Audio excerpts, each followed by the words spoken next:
Are you a podcaster? Maybe you've got that big idea and you're looking for a network to join.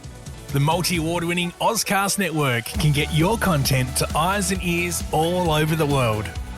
Join now for the first month free, and you could be featuring this sound at the beginning of your podcast. Ozcast. Simply head to ozcastnetwork.com for details. Tell me, what do Drake, exploding light bulbs, and Ray Romano's baritone brother have in common? Apple-sized podcast, of course. Join myself, Simon, and Nick as we review the trio of Apple ads and go hands-on with the Macbook Pro Touch Bar. Plus, our 2 cents on Apple's premium new book, and we question if the airport line is out of time. So plug in your imaginary AirPods and wrap your ears around an exuberant new Apple Slice.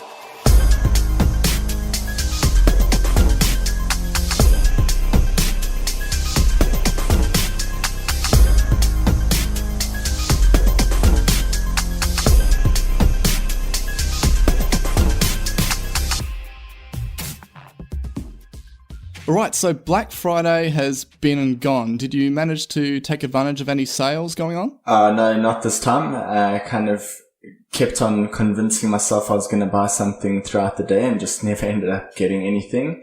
I suppose I'd already gotten my watch recently, and so if I hadn't done that, I might have gotten like a Series 1. But yeah. And you? Not really. I just sort of had a look at what was going on, but yeah, as you said, I sort of have everything I need at the moment. Obviously got the MacBook Pro, which we're going to review in this episode. Pretty excited about that. And Apple actually joined in on Black Friday this time. So what was all that about? Yeah, so last year they took a break, interestingly, from having a Black Friday gift card. So usually they just give like a gift card based on what device you buy. And so this time they gave a $70 gift card on the latest iPhone, $140 on the iPad, $35 on the Apple Watch Series 1 and the Apple TV 4.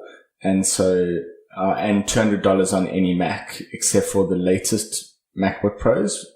So yeah, last year they took a break from it, and Angela Orange said that being good to your employees is really important. I guess Black Friday sales get pretty crazy in America. So yeah, they're back onto it this year already. All right. So yeah, we have a lot to talk about in this episode and going to dive right into it. Going to kick it off with product perception. So Nick, Apple released a book. This is quite unlike them. Do you want to let the listeners know about what this book is? Yeah, it's I'll start by saying it's an awesome book. It's called Designed by Apple in California, and it's really a showcase of their design, starting with the first iMac until the Apple Pencil. It doesn't cover every single product, but majority of the really, really nice ones. So it has it has 450 photos over 300 pages.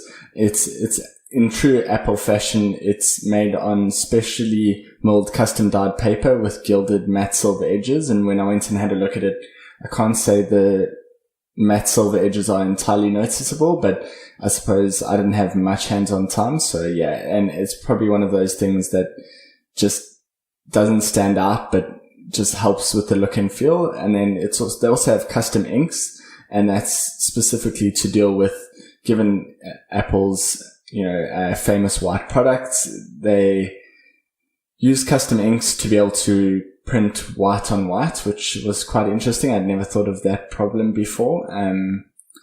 The photos were actually shot over 8 years by Andrew Zuckerman, and they had to reshoot some of the photos. So the camera technology has improved in the 8 years that they've been making the book, and so they reshot some of the earlier ones to keep everything consistent. Yeah, I think the best example of that was the rearrangement of the original 1998 iMacs, and how they had to replicate the famous shot of the 5 iMacs all in that sort of flower-like arrangement. Yeah. And I'm just trying to think, like, knowing Apple's level of precision, attention to detail, the the process for that must have been absolutely nerve-wracking. Yeah, it is quite impressive. My favorite is the iPod aboard the Space Shuttle Endeavour, which they said that Johnny Ive said they're fans of NASA design and came across that photo while covering some of NASA's designs, something to that effect. And it's just this iconic photo of an iPod, like an original white-faced iPod on the dashboard kind of thing of the space shuttle. Yeah. I find that to just be crazy and show how ubiquitous Apple products are. They're just like everywhere. So, oh, definitely. And I think if anyone is sort of questioning, okay, Apple's released a book, so what? Do yourself a favor and go and watch the Johnny Ive narrated video about it, because he is classic in making you want anything. He could sell anything. He could sell ice to an Eskimo. He makes anything sound desirable and top level. So definitely go check that out. Really like that video. Oh yeah. It's a great video. Definitely. Along with obviously any Johnny Ive videos. So what else from checking it in store, which I'm quite jealous about, the fact that you got to do that straight away. What else was there about it? I mean, you said that the larger size was quite a bit larger than you thought. Yeah, I kind of didn't expect it to be as big as it is, the large one.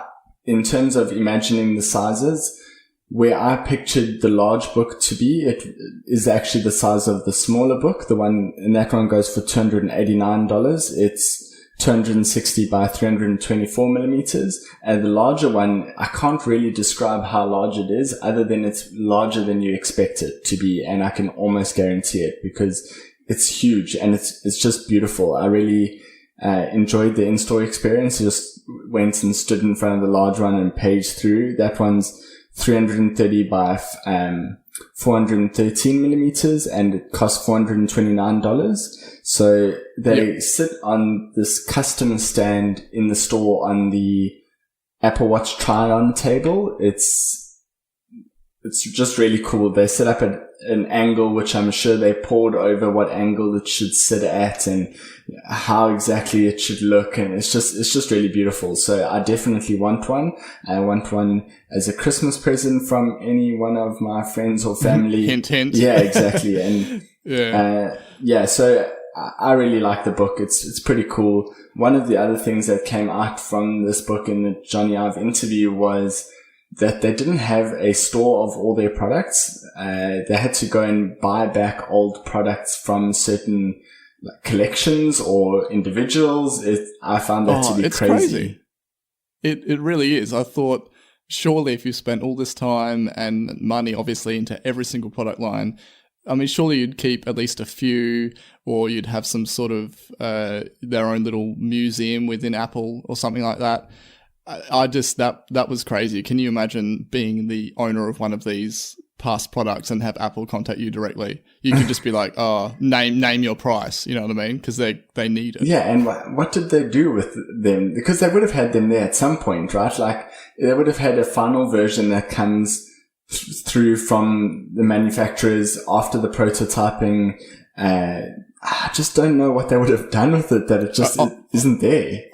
I think it's kind of like the case of, if you're going to like a dinner party or something like that, and everyone just assumes that someone's going to bring a certain item. Yeah. So they don't do it themselves. I think this is the same thing. It's like, oh no, well, I don't need this anymore. I guess, Johnny's got one at Apple, or I guess, Craig Federighi has one in his, on his mantle or something like that. So yeah. Yeah, so it's pretty cool. I highly recommend anyone who's keen on checking it out to go and check it out. And you mentioned before that, and I'd seen online, that this pricing is not actually that high. What do you make of the pricing of the books? Yeah, so in a previous job, I worked on like a real limited run of books for a very high profile collection of items. Did the design and stuff and had all involvement with the production of the materials and that sort of thing. And that was a run of like 80 books. And obviously the place I work for was nowhere near as big as Apple. And there doesn't look to be any limitation yet on this Apple book. But that back then, the print costs alone for it, and just being involved with all aspects of the type of paper to be used, and are we going to go with a spot varnish on the cover? Are we going to have embossing, all sort of stuff? The print costs alone came down to like over $800 per book. And so, yeah, as I said, I know it's not limited, but just thinking of like combining the materials that went into it, the actual piece of history that you'd have, and obviously, if you're very much into Apple, I definitely think it's worth the money. So yeah, I certainly probably wouldn't want to keep it on a coffee table, even though it's being referred to as a coffee table book, because I'd just be so paranoid that someone would knock their coffee over. So yeah, I get annoyed when people put their feet on my coffee table, and next thing it's like just touching my Apple book with your grubby hands. Hell no. I know. I was almost wondering whether in store they had some security gate kind of like before the book, on the entrance to the store, like if you've kind of like how greasy your fingers are or something like that, They don't seem to be too worried about security in the store with the book. Like I was really worried about that walking in. Like, would they allow me to just go page through it on a whim? And they did, so... Or you might be one of those people that licks their thumb for the top corner of every page. Yeah. Anyway, some personal gripes there, but yeah, definitely into the book. So yeah, that's the book, but that's one MacBook that's been released recently. I was hoping you'd say that. But there's another one that's been released, the MacBook Pro, and you got your hands on the one with the MacBook Pro Touch Bar. So how's it been going so far? Yeah, so cool. So I've had this for over a week. If anyone listened to the last episode, I was hanging out for a charge on my card. What actually happened in the end was I contacted Apple the next day. Because they pre-authorized my card with the amount, they, I guess, assumed the amount would still be on there. And so they actually dispatched the MacBook Pro, and then I got the charge the next day. So it's kind of like, oh, here's all good for it. And I sort of actually didn't realize that they do that sort of thing. So that's a bit of an eye-opener there. So took about a week or 5 business days to get here. There was an attempted delivery on the Saturday, so I sort of had to wait till the Monday. But considering my location, regional WA, that's actually pretty good. Okay, so we're going to start it off with the design of it. Okay, it's awesome, absolutely awesome. Love the space grey. I actually prefer the shiny logo on it rather than illuminated, because I love the illuminated logo on the previous MacBook Pros, but when the light was off, I didn't quite like the look of that. So it looks great anytime. The small size overall makes it real easy to carry, slip into my laptop bag, and it's just so sleek. And I also like the MacBook Pro wording under the screen. It wasn't on the previous MacBook Pro, but it is on the 12-inch MacBook. And some people have expressed, why are they chucking this back on the front? Personal taste sort of thing. But good news is, for anyone worried about it, it's quite subtle. It's not white. It's like a silvery aluminium style color. So it's definitely not going to distract you, considering the screen is quite bright as well. So before I dig further into it, you got to check one out in store with the Touch Bar before I did. What did you think of it then? Yeah, I thought the design on it is really cool. I think it feels really good in the hands. It's really slim. It looks beautiful. The Touch Bar is taller than I expected. I expected it to be quite a bit skinnier. And yeah, the space gray is really, really good looking. I've given my thoughts on whether space gray should be a color or not. Yeah, because you sort of detected it's a different shade again. Yeah, I don't think that there's a consensus on what space gray actually is, other than a darkish gray color that sort of sits in that band. So yes, it's really good looking on it. Forgetting about how it looks with other devices you may or may not have, it's a really good looking computer, especially in space gray. I am quite jealous. I like the uniformity of the USB-C ports, 2 on each side. Yeah, that's cool.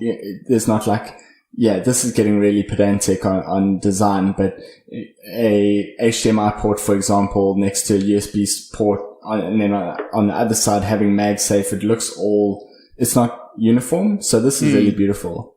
Yeah, I mean, there is a very subtle headphone jack there, but the main focus is, the two USB-C ports, and I just love looking at the USB-C ports. There's so much more,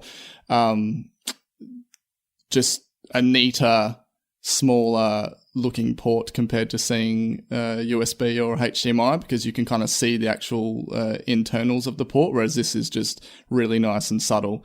I guess last thing on the color is, no matter what shade of space grey, I can say it's out of this world.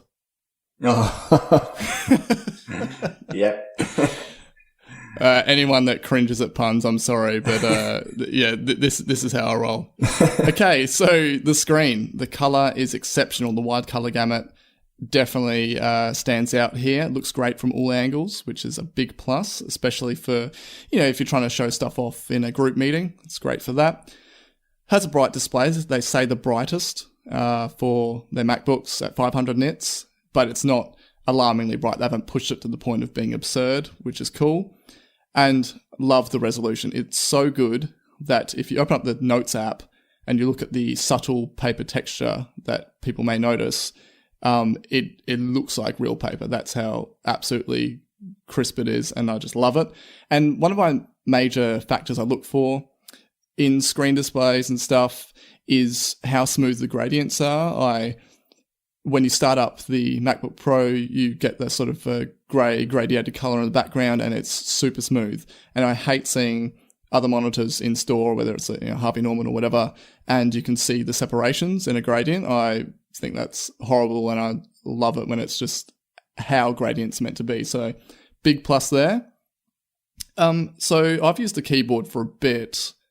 Before I kind of go on about how much I love it, you had a quick go in store. So how'd that go for you? Yeah, I think the keyboard's really cool. I think I'm only getting into touch typing recently, so I tried out not looking at the keyboard, and I found it much easier than on my current MacBook Pro. So I'm quite a fan. It's really stable. You see Phil Schiller, and they have this slow motion. Well, they had it for the MacBook, right? This is the second gen of the keyboard on the MacBook, and we see Phil Schiller showing this key on the generation of MacBook Pro that I have, and the key wobbles, and then they show the one for the new MacBook, and it's perfectly steady even when it's pressed on the side, and you're like, but is that really going to make a difference? And it's super stable, and it's just much easier to type. I like the clickiness of it, or the loudness of the keyboard, but that's maybe not for everyone. How's it going for you? Yeah, so as I mentioned in the last episode when I got to try one out, it is real quick to type on. The travel is minimal. When you're first using it and getting used to it, you have a bit more of that clacky sound, because I think you're just adjusting yourself to it. But it's certainly not overly loud like other reviews suggest. I definitely agree with you in the fact that the noise itself I don't find off-putting, but the more that you get used to that style of keyboard, you find the actual clacky kind of sound reduces, because your hands are sitting at a lower level and you get more confident and more proficient at using it. Now, one of the main things I was looking for or wondering about how I'd go with is the arrow keys. So normally, say the arrow keys on the Magic Keyboard, they're all the same size, whereas this one, the left and right are larger. They're the same height as up and down. And I was just using it over the past few days. Went up to a meeting in Perth, and I was sort of just using it for Excel and such. And not a problem at all. It actually feels quite good, kind of without even looking, knowing that if you got your fingers on the left and the right, exactly where the up and down are. So that's quite good news, I think. Okay, so the performance, so MacBook Pro, it's got to have, good performance behind it. Some people were complaining about no 32 gig RAM, option, but I myself got the entry level model, And startup is real quick, especially when it's booting up for the first time. And comparing it to the previous MacBook Pro I had, definite difference. They've removed the Apple Chime. I think that's a plus because you can be confident it's not going to disturb anyone in a meeting.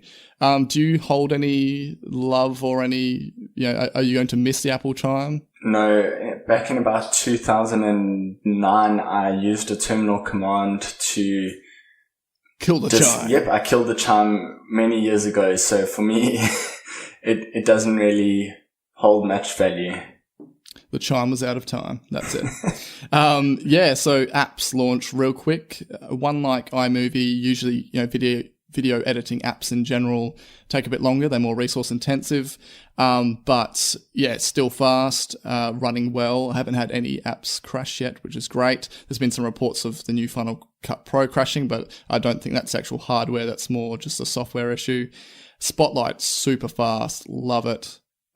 Siri responds well, but obviously Siri is mostly internet dependent unless you're just asking it to launch apps and stuff, which it does do very well. And so for me, my internet's quite average here, and so my Siri responds in a all right sort of level of speed. Over where you are, you have NBN. Have you tried out Siri with that? I've tried out Siri on my Mac, and because I have NBN, and on my newer Mac it works really well. But Michelle has a 2013 MacBook Air that's on its last legs, and she tried to do a Siri query this week, and it was so slow that she forgot the query was running and just ended up getting up, doing something for about a couple minutes, and then came back, and then all of a sudden Siri answered, and it was like, okay, we're way past that now, Siri. So yes, it's not all about NBN, so no need to be too jealous about that. Yeah, that would definitely be a bummer for Michelle there. But either way, I plan on using Siri more now that it's. I'll mention the touch bar soon, but it is a bit more noticeable because you have a colored icon on the touch bar. But before we get into that, the sound. So it's definitely louder. They weren't lying there. I actually had a friend, he ordered like a spec'd out 15-inch one, and he reckons that it's so loud it's actually scared him a couple of times. He's forgot the volume was up, and he had a notification or something pop up, or a video ad, and he's literally trying to be working late at night, and sort of jumped out of his seat there. But I will say the treble is very prominent. So if you're listening to music, vocals, leads, stuff like snare drum really stick out. It does lack a bit of bass. They did say that the bass has improved, but I guess how you got to think of it is it still sounds good. If you're listening to music while working, it's all good for that. If you're wanting to show something in a boardroom meeting, great for that because you don't have to, people don't have to lean in so much to hear as is a common occurrence in meetings. But so stuff like video calls and that, great. I think if you're into professional audio production, or if you're really trying to show something off sound-wise, you would use like an external set of speakers, but overall an improvement. Okay, so touch bar. Got to break it down into 3 different subcategories here: the look and feel, Touch ID, and using the touch bar. So before I dig into that, you got to have a bit of a play around with it in store? Yeah, I tried touch bar out on a couple of apps. Usually when I'm checking out a new Apple product, I open up Photos to see how good the display is, and just to go back a little bit back onto what you're saying about the display having a wide color gamut. We had discussed off the podcast just how much better that makes a display than oversaturated LED displays can be. So definitely my thoughts on that are that this new wave of trying to get a P3 wide color gamut on all of their devices is to me an equivalent step up to what Retina was compared to the displays before Retina displays. So that's been really cool. Then speaking of Retina displays, and as you say, the touch bar, I was quite impressed by it. I liked using it with photos, to scrub through photos and to preview filters just to kind of see where in the filter list I was, or like just high level how it would look. And then I did accidentally tried with iMovie expecting Final Cut level integration, but it seems like I wasn't using it properly. So you've used it a bit more with iMovie and obviously had a bit more time with Touch Bar than I have. Yeah, I'll just I'll jump into that bit. So using Touch Bar, it's very fun to use, animates very smoothly, which is a big plus for me. I use iMovie a fair bit, use it a bit for the podcast as well. And when I initially found out that there seemed to be only split being the Touch Bar option, I was like, oh, that's a big letdown because I really wanted Final Cut Pro style. But there is actually a few others, stuff like add clip as an overlay, add clip to the timeline, and a couple of others that appear. But hey, it may be minimal compared to Final Cut Pro, but I use split that many times. I created a movie last week at work, and I would have easily used it at least 50 times. And it's just so much quicker than having to even just do the split shortcut, and certainly quicker than going right-click, split, clip. So definitely into that.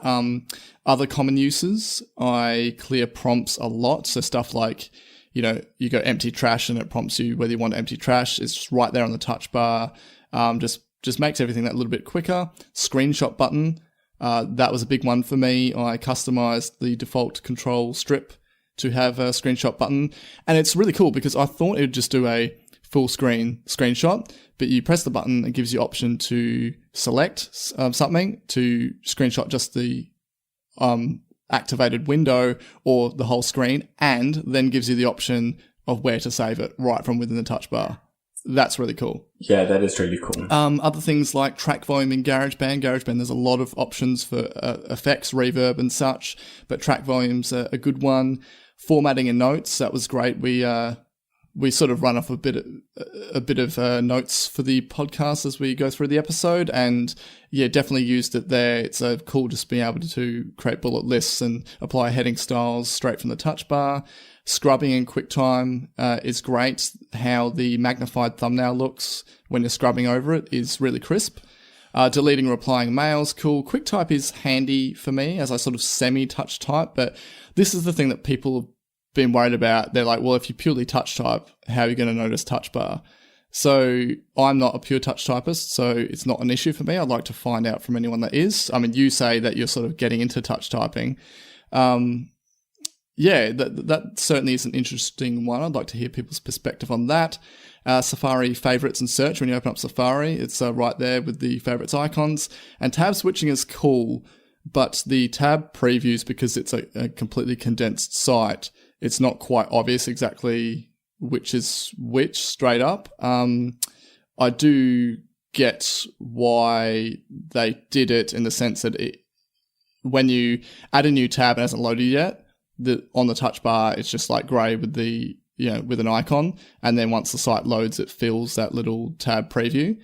So you were sort of saying to me that you think that this is a plus because then you can know when something is loaded. Yeah, so I may be on NBN now, but I'm used to much, much slower internet. And so usually what I'll do is load multiple tabs at once and just cycle through them until the first one was done, whereas this would help that workflow. So I think this brings me to a bit more of a wider issue I've had with some reviews on this MacBook Pro, which is basically just people looking at it in their very niche use case and not really accounting for like a broad range of Apple users. And yes, it has the Pro moniker, but that doesn't necessarily mean it's just for photo and video professionals. There are a lot of other professionals out there. So maybe the specific Safari tabs is not necessarily a professional use case, but I don't know. I just think it applies to all users. Yeah, it does apply to all users. And I don't think you can still be like a granny who wants a MacBook Pro, and why shouldn't you have one? It's just, I haven't gotten it yet. Like I haven't been identifying with these reviews. Yeah, I know exactly what you mean. I think it's unfair for people to think, oh, it's just for creatives or whatever. It's like, what if someone wants to play, a more resource intensive game on it? What if someone wants to use it as a gaming laptop? What if, someone who wants to run, a whole ton of spreadsheets and live data, linking, wirelessly into Excel documents and stuff like that, all at once. It's not just a video graphics illustration machine. Yeah. The MacBook Pro is one of the most popular computers on the Google campus, and Google does, like, obviously they're famous for their machine learning usage. So that's like the reason for using Macs is they have really good like machine learning ability. So they have Python built right in, and you can use it right in terminal. And so there are a lot of like other professional uses. I would find it professionally useful to have a touch bar Mac that had autofill on the touch bar for whatever code I needed to put in. I just think that there are wider applications than photo and videos. And so that's my little rant on the MacBook Pro reviews. But I certainly definitely appreciate the fact that you brought that up, because, it's something that it could definitely, this sort of general feeling that it's only for pros, is really not the case. The pros just been put on there because that's, a large majority of people in those professions would use a MacBook Pro, but it doesn't apply to everyone. So definitely a good argument there. Okay, so I'll go to the look and feel of it. So straight away I opened it, like Nick's almost been like holding my hand along the way of the entire MacBook Pro process. And I would have said living vicariously through you, but that's it. Yeah. I got it and I opened it up, and then he's like, so how is it? And the first thing I said was, I don't think the touch bar is sharp enough. And then he's sort of just like, okay, why do you think that? And I was like, okay, well, I'm looking at it really closely. And he's like, how close? Well, about 4 centimeters away. And he's like, okay, well, how about you actually sit back and use it as you would actually use a touch bar? And I'm like, duh. Like, it was the biggest duh moment. Of course, like, it looks great like that. It's not overly sharp as to stand out too much from the keyboard itself, and the matte appearance of it definitely helps with that. It's bright enough, but it's not too bright, too distracting. The slide and scrub on it is super smooth. The actual surface of it is so smooth. It's like touching a new iPhone for the first time or something. Once I kind of got over, the fact in my head that you don't actually use a touch bar really, really closely microscopic level, I put that aside, realized I was being stupid, and definitely got into it, and I'm having a lot of fun with it. So the last bit on touch bar, Touch ID. So this was an interesting one. I initially opened up, booted up, set up my fingerprint and everything, and I was like, okay, cool, this is done. I'll log off, log back in. And then it prompted me for my password. And I was like, okay, why isn't it recognizing my fingerprint? And did it a few other times, did a restart, still the same issue. And I was like, oh crap, my Touch ID is broken. Apple support, help me. And okay, so from the start of the day when I opened it until 10 p.m. that night, I'd been through 4 support chat sessions, only for a senior advisor. So it took 3 regular sort of chat support staff to get to this guy. Then informed me that Touch ID is not actually used for logging in. It's purely for unlocking and user account switching. So I then had the real aha moment. I thought, well, of course, and it turns out the MacBook Pro is fine. I mentioned this to you, and you seem to agree that it probably isn't so obvious as to what Touch ID is used for.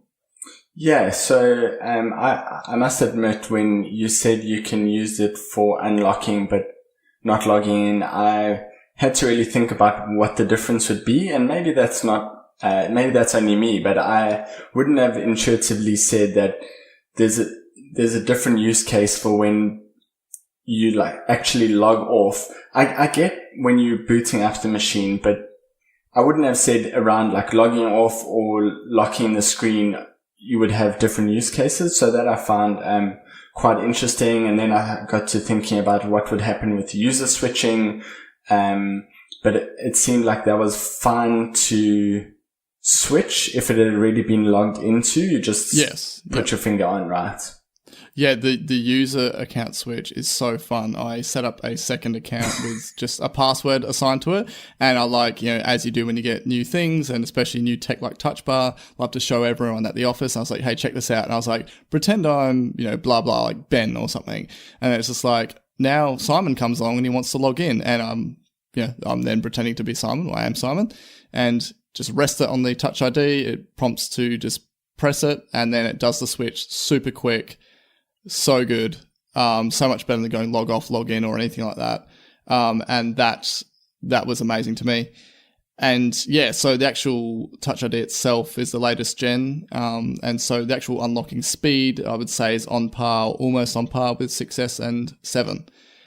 Okay, so one last little bit is I actually prefer the colored Siri icon. So when Sierra came out in the top toolbar and on the dock, but particularly top toolbar where you got mono icons, there is a colored Siri icon and everyone's like, oh no, why isn't it mono? And back then I didn't really care too much about it as to what the color was. On Touch Bar, I like the fact it's color. It draws that little bit of attention to the fact that Siri's there. Otherwise, because, I removed the one from the dock, don't want it there. I hardly ever go up the top of the screen. And so the fact that it's right there just with one tap, I think is a plus. And it is coloured, but it's small and it doesn't stick right out. So what are your final kind of thoughts on having a coloured Siri icon permanently there? I think it's okay. It's grown on me. It's grown on me in the toolbar area. So it looks alright. Yeah, it's I think when it's there for Touch Bar, it's just that little reminder. And I've used it a bit every now and then, but it's usual thing that you get with voice assistants is I think people still, and I certainly do, hesitate to use it in public spaces. Are you sort of one of those people, or are you a bit more confident using it? I use it in public spaces. The only issue is I pause a little bit when I speak, and I sometimes will have that issue with Siri where I'll either pause and it will finish my query, or if I say a name slightly incorrectly but then correct it immediately, it never picks up that it doesn't correct for that stutter. So that's kind of the only issue that I have with Siri lately, but I'm happy to say call Michelle in public and that's fine. I wouldn't actually use it for texting in public, but I'm okay with it generally.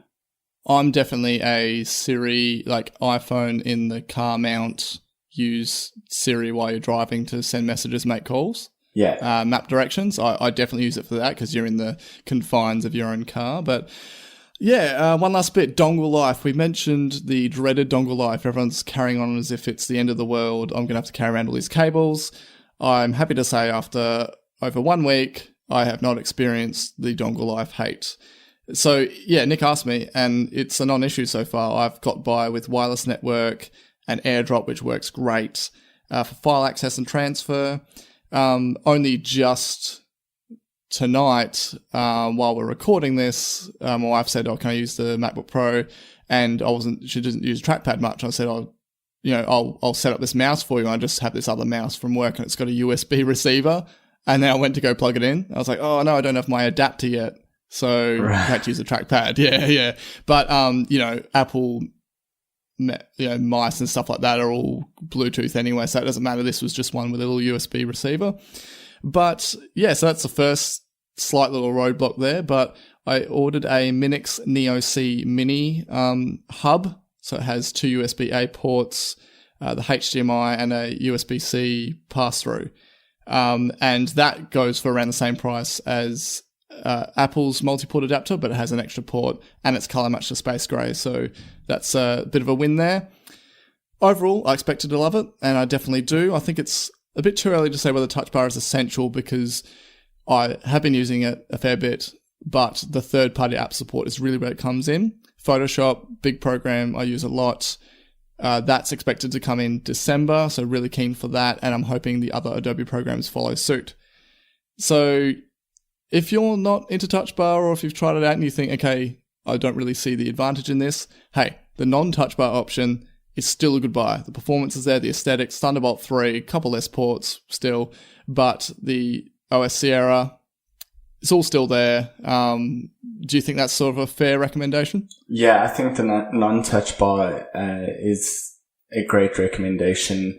As Apple pitched for someone who's going through from the MacBook Air, that's a fantastic computer, and I would recommend it, especially if you find that touch bar is not for you. So my final thought on this computer was that I touched the main screen after playing around with touch bar for like a minute in store. So I just touched something, and then I was like, yes, I'm just going to press there. And then I did it. And yeah, I think if you use an iPad Pro with a keyboard, you'd probably naturally do that. iPad being touchscreen and that sort of style of angled setup. Yeah. But yeah, I knew in my head that it wasn't touchscreen, but because I've been clearing prompts so often, I went to go do the empty trash one again, and I touched empty trash on screen. Yeah. I was like, what am I doing? And it's just, this is coming from someone that was drawing on paper and tried to pinch zoom it. So, yep. I mean, we know that it's not touchscreens, it's touchscreen. So yes. But I do, as you say, use my iPad Pro with the keyboard all the time. So I'll use that as my excuse. Thanks. Yeah. I think a lot of it's muscle memory as well. So, yeah.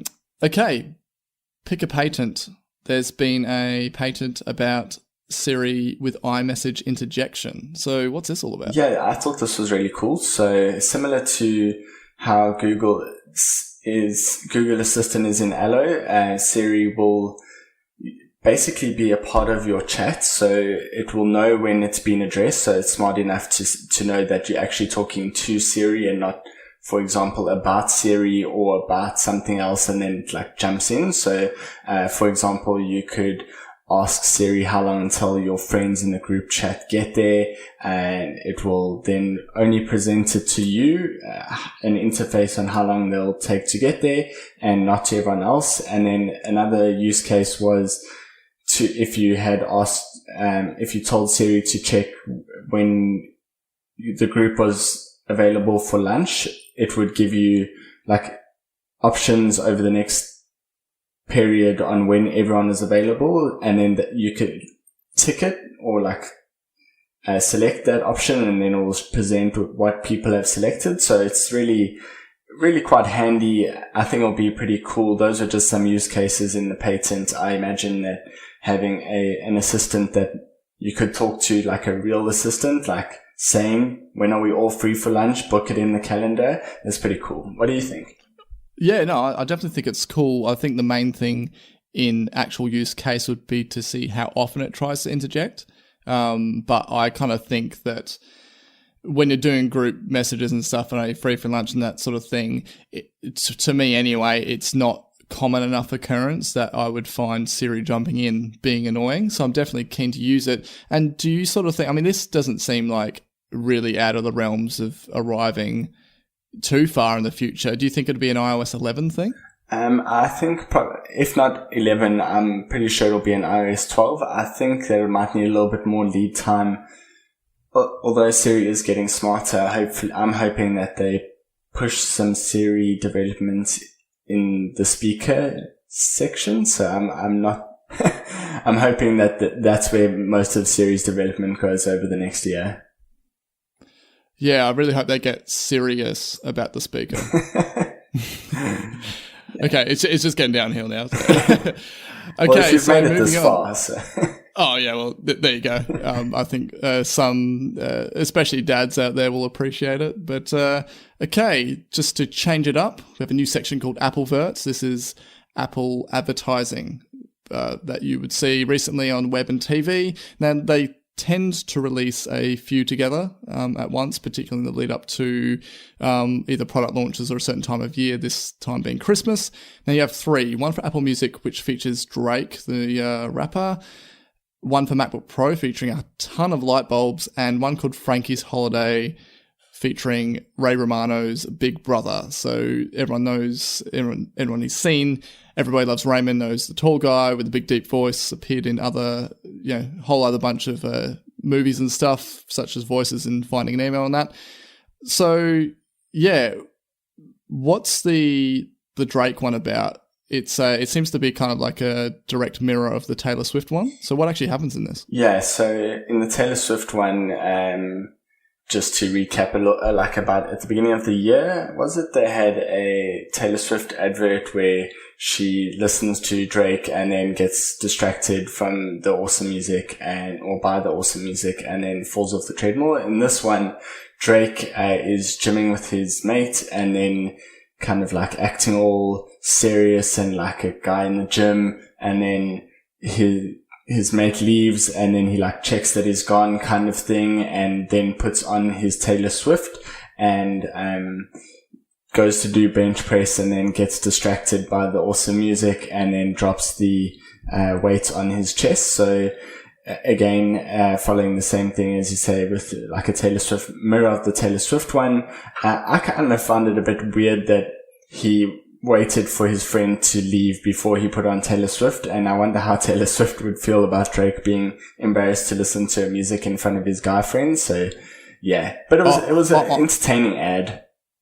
Yeah, I thought it was alright. It just reminded me a little bit too much of Hotline Bling, just because he was dancing around. So, if anyone's seen that video, the source of many memes. But I'm almost expecting either a third follow-up ad that would feature both of them, or one featuring Frank Ocean, which is the music he listens to before he puts Swift on. So, we'll just see what happens there. But yeah, I thought I kind of think the Taylor Swift one was a little bit better. It seemed a little bit shorter as well, but it ends on the slogan "distractingly good." So that's the running theme there. Okay, so we're going to switch it up to a one featuring only objects. So there's a MacBook Pro one featuring a whole line of light bulbs exploding all through the street, just for kilometers and kilometers, leading up to a MacBook Pro at the end. So the one thing I took away from this is who's going to clean up all the glass, and how does that align with the environmental message? So what did you think about this ad?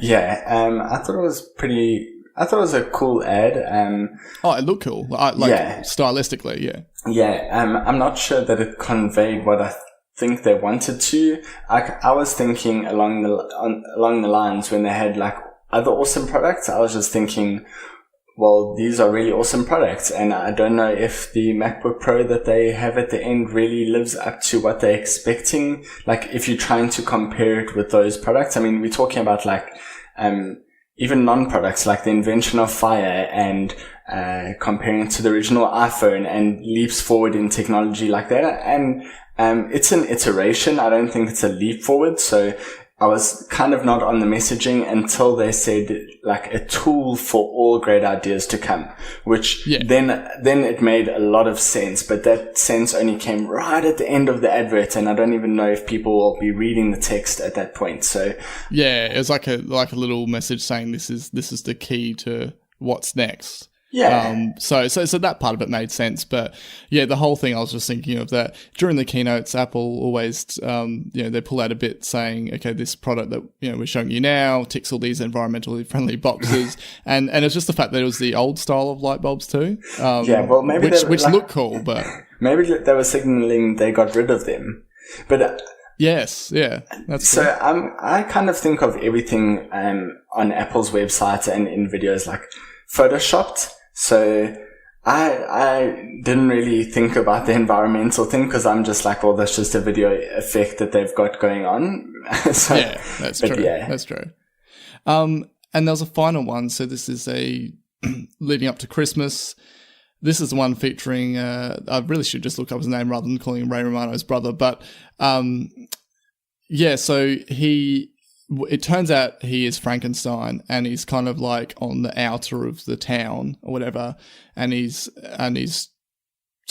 working some music and singing, and he makes his way into town with all the sort of like Christmas Carol style setting and snow everywhere. And then you have he's sort of having trouble singing, and then he's got some light bulbs in his neck, like Frankenstein's monster style. And then the girl goes up and kind of like jigs one of them and turns it back on, and she helps him get back into it, and she continues singing, and then everyone is singing. And the slogan at the end, what was that again? It was something about inclusion. I don't remember the exact wording, but it was just a really good message of like being inclusive of everyone, which I found to be quite nice. So yeah. Yeah, the whole time I just had the whole vibe that it was like the Grinch. Yes, it's like definitely had a Grinch feel. Yeah, it was definitely like obviously the Christmas thing, and that the fact that he was like this because he's a monster, so he's like a inverted commas freak sort of thing. And he lives like out of town. Yeah, he lives out of town sort of thing, and he comes in, and then they all join in and accept him, and then he looks like he's like starting to cry at the end, and that bit was a bit emotional, but. Yeah, I definitely like the message, but it was a little bit off kilter, and you sort of was saying that you preferred a previous Christmas ad that they did? Yeah, so I watch every single Apple ad. I don't skip them. When they come up, I actually really enjoy them. But I think one ad that I hold in high regard is the holidays one from 2014, and that I just think that showcased how well everything works together and how you can make something really cool with your Apple devices, whereas the Apple device, the iPhone 7 in this one was not front and center at all, which is fine. It wouldn't have fitted the messaging, but just to recap, the one from 2014 basically is this teenager who's on his phone the whole Christmas holiday, and obviously the family's like, well, he's just been on his phone the whole time and isn't really being part of the family. Then at the end of it, he makes a movie on iMovie, and then he airplays it to the Apple TV and shows it to his family, which is just really cool. Like I've done that similar thing with my Apple devices inspired by that video, and it's really cool.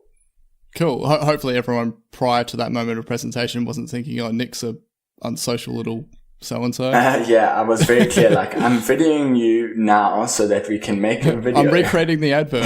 Yeah. Exactly. Yeah, so that sort of wraps up that segment. We'll definitely report on future Apple ads. As I say, they tend to release them, a few together around the same time. So, yeah, always good, something to critique. So we're just going to move into the last segment, edible extras. So it's kind of looking like, and much to your disappointment, that the airport line of products may be coming to an end. Yeah, we had discussed before the MacBook Pro event that I would be really keen for a development in this area, for something to come out, a new airport product, just given how Google's built a bit of an ecosystem around Google Wi-Fi Home and their new products. And I just thought like Apple could also do something similar around there. And so not only am I disappointed in that area, I'm more disappointed in that, to me, some people are saying they're getting out because there's not much money in the airport Wi-Fi products, but I think it's just because they couldn't do something substantially different or better. So let's say better than their competitors, which to me just was a little bit concerning, that Apple felt that they couldn't innovate in an area, and that's why they exited that area. I know it's a sideline project. I know it's not part of their mainline business, but that was just what I was left feeling after hearing that this area is shut down. It's just like, well, if they feel that they can't innovate. I mean, they innovated on Bluetooth with the W1 chip, and it has an awesome integration with your products. So I just don't understand. I don't know why they couldn't do something equally as cool that we couldn't think of on the Wi-Fi stations. But it's not really set in stone per se. It's more just, So, I mean, we're not going out there saying that they've completely killed off this line. It's just looking like it's heading that way. Yeah. I certainly hope that they do surprise us, bring something out maybe alongside a March event with iPads or maybe something Mac focused where the, I don't know. I hope that they don't just drop it all together. Who knows? Maybe they're killing the standalone things to work on some really cool wireless networking with their other products, i.e. built into iPhone or iPad, as something we don't know about. So maybe they kill that product itself, but not actually. Maybe they innovate in other areas. So we don't know specifically. This is kind of just like what has maybe come out, but those are my thoughts, I guess. Yeah, I definitely think that's fair. And one last bit of news: there's a new Hermes band. Beautiful band. So gorgeous. It's just the most desirable thing said no one ever, except for whoever created it. So, okay, just to describe it. Okay, the best parts of it is the inside of it is brown leather. It has silver lugs. Okay, it's good. Metal clasps. Yeah, I'm still with you. Leather loops. It's sounding pretty Hermes-like. It features a design on top. It's Robert Dallet's Equateur Tatouage. I think that's how you say it. It is a coloured tiger in a black and white jungle. Now, I originally didn't know that it had a tiger on it because it's sort of wrapped around the back. I just saw the around the lug area, the design there. And at first I thought, oh, that looks a bit tacky. And I kind of looked at the detail close up. I thought, oh, it is detailed, but for a watch band, it's just, tacky and overcrowded. And then once you see the tiger, it's the final nail in the tacky coffin. It's just, there comes a line many times in fashion where something, you got to question whether it actually even looks good or not. Yeah. And this is that line. It's selling through Hermes retail boutiques for $442 US. So we're expecting around 600 or so Australian. I certainly wouldn't want to get it. But yeah, Nick, you kept texting me. You sort of said, man, I really, really want this band. Oh, yeah. And I was just like, yeah. Yeah. I even went and looked for it on the Hermes site, and it costs 599 Australian. And there you go. I then was able to look at the coloured tiger, which wasn't entirely obvious on some news articles. It looks terrible. I wonder if, because it looks so bad, I wonder if that's the reason that Apple's not having it in selling it themselves. Conspiracy theory. And then what I also found out, because I've looked into getting the Hermes bands through Apple before, but they don't sell like the classic brown that comes with the normal Hermes band. I mean, normal Hermes watch, if you buy it with the like the watch as one piece. But on the Hermes site, you can actually buy that brown leather band. So yes, they actually have a wider range of colors on Hermes site, which I found out of researching this tiger one. So yeah, either way, I'm glad it's not on the Apple store. It would just ruin it so much. It sticks out like a sore thumb, and I can just imagine, like, Hermes create this and then, they take it to Apple and go, okay, can we put this in your shop? And then Johnny Ive's probably like, what is this shit? Just like, yeah. Anyway, certainly not for us, maybe for someone out there. And hey, if you love it, we certainly hope that we haven't offended you with our critique of it, but yeah, definitely not for us. Okay. So yeah, that wraps up a jam-packed episode of Apple Slice. Is there anything else you want to add? I think just very quickly, if you bank with CBA, NAB, or Westpac, and you're still holding out for Apple Pay, expect to be holding out for quite a while longer, as a court case just didn't basically forbid them from colluding in their negotiations with Apple, which as a consumer is a good thing, and so there's that. So just an update, which we expect to be giving you quite a number of updates on this in the next year. Definitely. So this has been a running theme since we started the podcast about Apple Pay in Australia, and two other bigger banks, but not quite as big, Bendigo Bank and Adelaide Bank, also not playing ball. I kind of copied Nick in on a bit of a conversation that one of my friends did to Commonwealth Bank, and they directly addressing this Apple Pay issue. And everyone on there was saying to Commonwealth Bank, why don't you at the very least, put out a survey and find out that the truth as to how many people actually want Apple Pay. rather than Commonwealth Bank trying to decide for everyone else. Yeah, and how many of their customers are on their side? Because I've switched now. I'm now with ANZ, and that's it, and it's awesome. So, yeah. If anyone doesn't know, I'm literally just sending Nick a iMessage text right now with the exploding fireworks and the celebrations because, it's definitely a celebratory moment. Switching over. Now you got Apple Pay. That's awesome. Okay, so these sorts of smaller updates as well that may not make it into the podcast, it's always on our social media accounts. Where can you find us? On Instagram, it's Apple Slice Podcast. On Twitter, it's @AppleSliceAU. And Facebook, it's facebook.com/Apple Slice Podcast. Of course, rate and review us on iTunes, if you will. That would be much appreciated. Love to hear your thoughts. And yeah, if you want to pose us any questions or show us your Apple setup and that, just feel free to share the photos around on our social accounts. Of course, you can search Apple Slice in the podcast app, Stitcher Radio now, and most other podcast players. So yeah, it's great to chat to you again, Nick, about all this stuff. And come towards the end of the year, but expecting very unlikely January, but looking very likely March event. So definitely more to get into. And I'll catch you next time. Yeah, catch you on the next one. Cheers.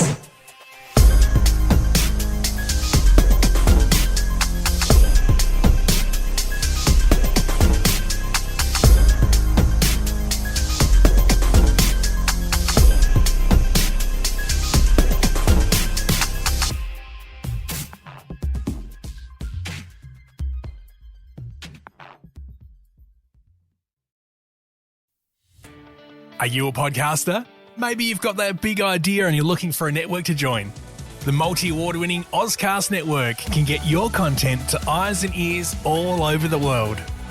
Join now for the first month free, and you could be featuring this sound at the beginning of your podcast.